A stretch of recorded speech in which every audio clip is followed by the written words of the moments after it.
Chaque année, le manque de sommeil contribue à plus de 100 000 accidents de la route rien qu'aux États-Unis, entraînant des pertes humaines et économiques incalculables. Cette statistique alarmante souligne une vérité fondamentale que nous ignorons souvent.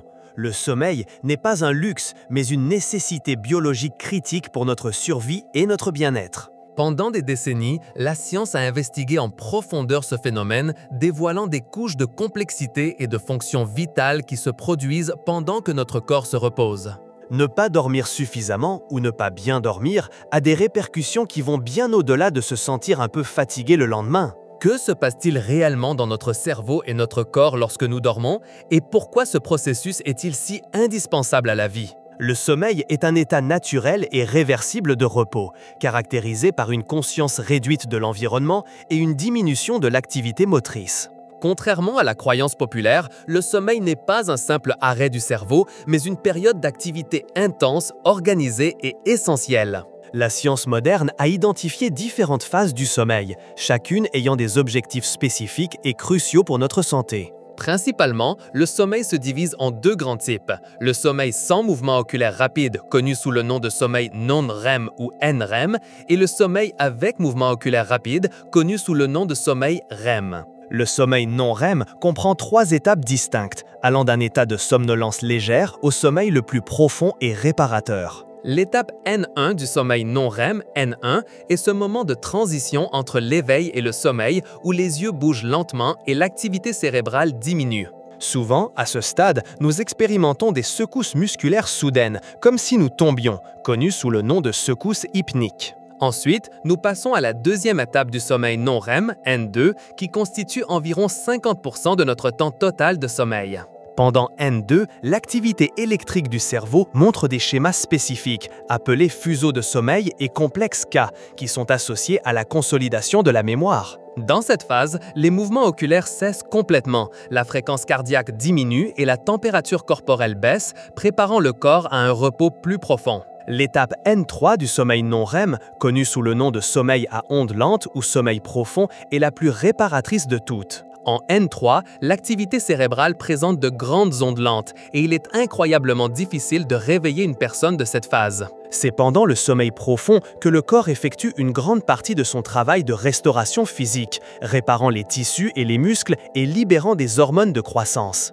Par la suite, nous entrons dans le sommeil paradoxal, REM, une phase souvent associée aux rêves les plus vifs et complexes. Bien que le corps soit pratiquement paralysé par une atonie musculaire, le cerveau en sommeil paradoxal présente une activité électrique très similaire à celle de l'état de veille. Les mouvements oculaires rapides caractéristiques de cette phase sont notables, d'où son nom, et sont un indicateur de l'intense activité cérébrale. Pourquoi notre cerveau reste-t-il si actif pendant le sommeil paradoxal si le corps est immobile? Cette phase est fondamentale pour la consolidation de la mémoire émotionnelle, le traitement des informations complexes et la régulation de l'humeur. Les cycles de sommeil, qui durent environ 90 minutes, se répètent plusieurs fois au cours de la nuit, alternant entre le sommeil non-REM et le sommeil paradoxal. Une nuit typique comprend entre 4 et 6 de ces cycles, le sommeil profond prédominant au début de la nuit et le sommeil paradoxal augmentant vers le matin. Comprendre ces étapes nous permet d'apprécier la profondeur de la restauration qui se produit chaque fois que nous nous abandonnons au repos nocturne.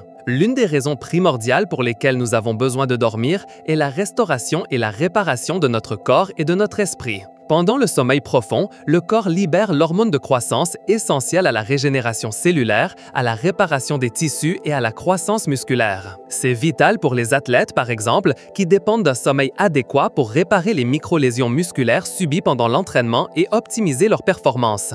Pensons à un footballeur professionnel comme Cristiano Ronaldo qui adhère à un régime de sommeil strict, souvent fragmenté en sieste, pour maximiser sa récupération et ses capacités athlétiques. Le système immunitaire se renforce également de manière significative pendant que nous dormons. Le corps produit et libère des cytokines, des protéines cruciales pour combattre les infections et l'inflammation, ce qui nous rend plus résistants aux maladies. Des études ont montré que les personnes qui dorment moins de 7 heures par nuit ont près de 3 fois plus de risques d'attraper un rhume que celles qui dorment 8 heures ou plus. Cela a été mis en évidence dans une étude de l'Université de Californie à San Francisco, où le virus du rhume a été inoculé à des participants, et une corrélation directe a été trouvée entre la durée du sommeil et la susceptibilité à la maladie. Comment le sommeil contribue-t-il à la mémoire et à l'apprentissage, deux processus si complexes? La consolidation de la mémoire est une autre fonction essentielle du sommeil, où le cerveau traite et stocke les informations acquises pendant la journée. Pendant le sommeil non-REM, surtout au stade N3,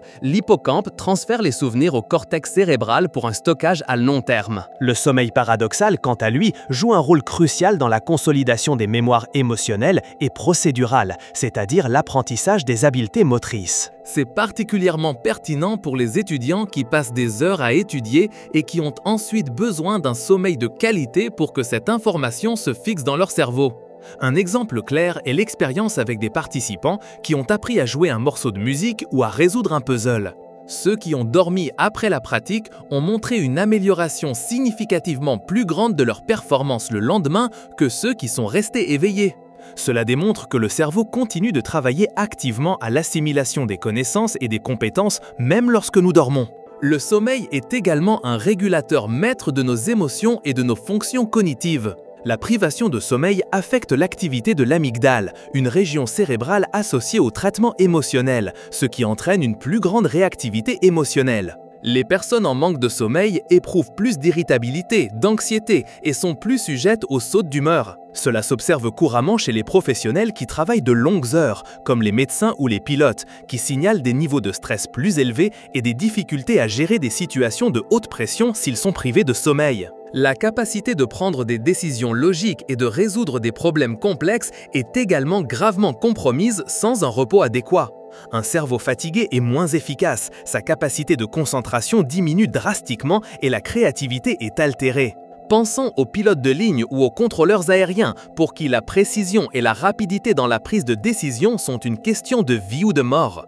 Leurs protocoles de repos stricts ne sont pas le fruit du hasard, mais une mesure critique pour garantir que leurs fonctions cognitives sont toujours à leur rendement maximal. La régulation métabolique est un autre pilier fondamental où le sommeil exerce une influence profonde. Le sommeil impacte directement l'équilibre de deux hormones cruciales, la leptine qui supprime l'appétit et la gréline qui le stimule. Quand nous dormons peu, les niveaux de leptine diminuent et ceux de gréline augmentent, ce qui provoque une augmentation de l'appétit et des envies d'aliments riches en calories. Cela explique pourquoi la privation chronique de sommeil est fortement corrélée à l'obésité et à la prise de poids.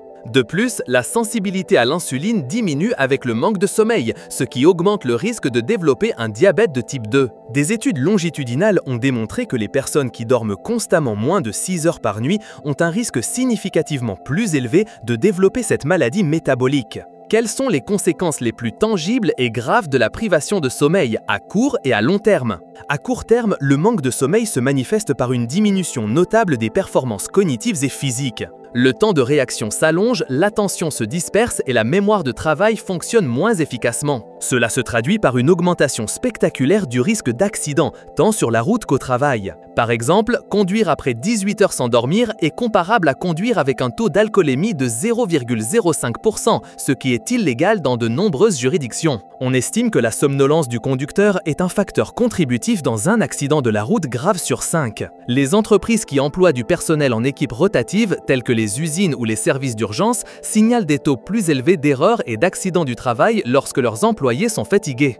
Dans le secteur de la santé, le manque de sommeil chez les médecins et les infirmières a été lié à une augmentation des erreurs médicales, ce qui met en danger la vie des patients.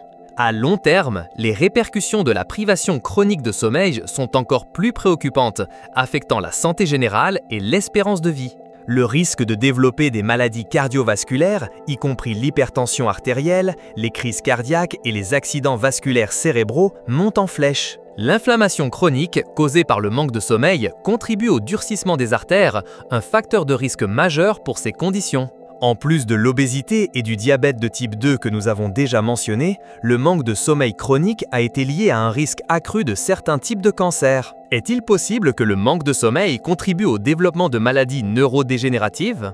Récemment, la recherche a mis en évidence le lien entre le sommeil et l'élimination des déchets du cerveau. Pendant le sommeil profond, le système glymphatique, une sorte de système de nettoyage du cerveau, s'active et élimine les protéines toxiques telles que la bêta-amyloïde. L'accumulation de cette protéine est associée au développement de la maladie d'Alzheimer et d'autres démences. Cela suggère qu'un sommeil de qualité pourrait être un outil préventif vital contre le déclin cognitif à un âge avancé. En effet, des études récentes ont trouvé une corrélation entre les schémas de sommeil fragmentés et une plus grande charge de bêta-amyloïdes dans le cerveau de personnes d'âge moyen. La question fondamentale qui se pose alors est de combien d'heures de sommeil avons-nous réellement besoin? Les besoins en sommeil varient considérablement d'une personne à l'autre, mais il existe des directives générales basées sur l'âge qui sont largement acceptées par la communauté scientifique.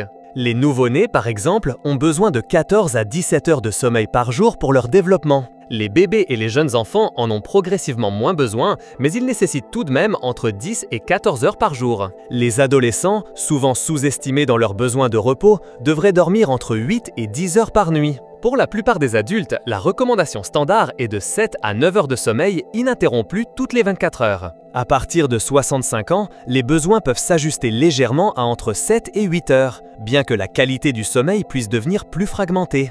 Il est important de se rappeler que ce ne sont que des lignes directrices. Certaines personnes peuvent fonctionner de manière optimale avec 7 heures, tandis que d'autres pourraient avoir besoin de plus de 9.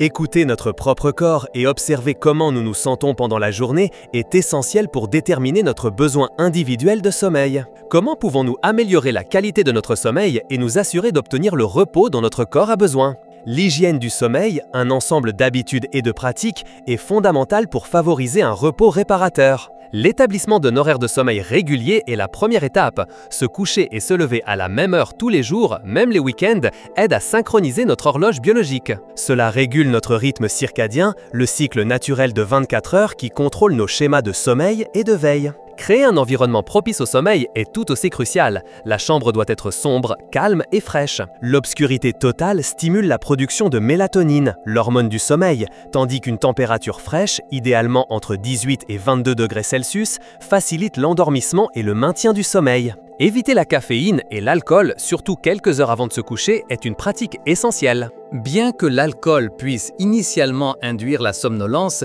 il perturbe les étapes réparatrices du sommeil, en particulier le sommeil paradoxal.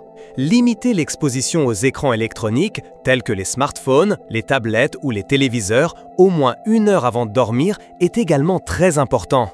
La lumière bleue émise par ces appareils supprime la production de mélatonine, ce qui rend l'endormissement difficile.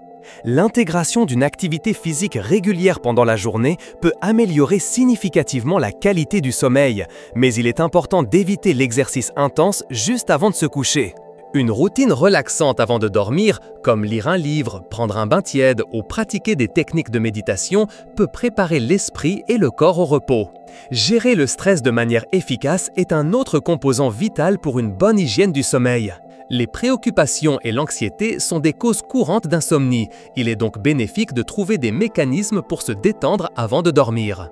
Malgré tous ces efforts, certaines personnes sont confrontées à des défis majeurs en raison de troubles du sommeil. L'insomnie, caractérisée par des difficultés à s'endormir ou à rester endormi, touche des millions de personnes dans le monde entier. L'apnée du sommeil, une condition grave où la respiration s'arrête et reprend de manière répétée pendant le sommeil, perturbe gravement la qualité du repos et a des implications cardiovasculaires importantes. La narcolepsie, une maladie chronique, provoque une somnolence diurne excessive et des attaques soudaines de sommeil incontrôlables. La narcolepsie, une maladie chronique, provoque une somnolence diurne excessive et des attaques soudaines de sommeil incontrôlables. Le syndrome des jambes sans repos génère un besoin incontrôlable de bouger les jambes, souvent accompagné de sensations inconfortables, interrompant le sommeil. Il est fondamental de consulter un médecin si l'on suspecte l'un de ces troubles, car un diagnostic et un traitement appropriés peuvent transformer la vie de ceux qui en souffrent. En dernière analyse, la science du sommeil nous révèle que dormir n'est pas seulement une période d'inactivité, mais un processus complexe et dynamique essentiel pour la santé physique et mentale. Prioriser le sommeil est un investissement dans notre santé, notre bonheur et notre capacité à vivre une vie pleine et productive. Explorateurs, nous espérons que cette plongée profonde dans la science fascinante du sommeil vous a ouvert les yeux sur son immense valeur. Si ces connaissances vous ont été utiles et vous ont semblé intéressantes, nous vous invitons à vous abonner à notre chaîne.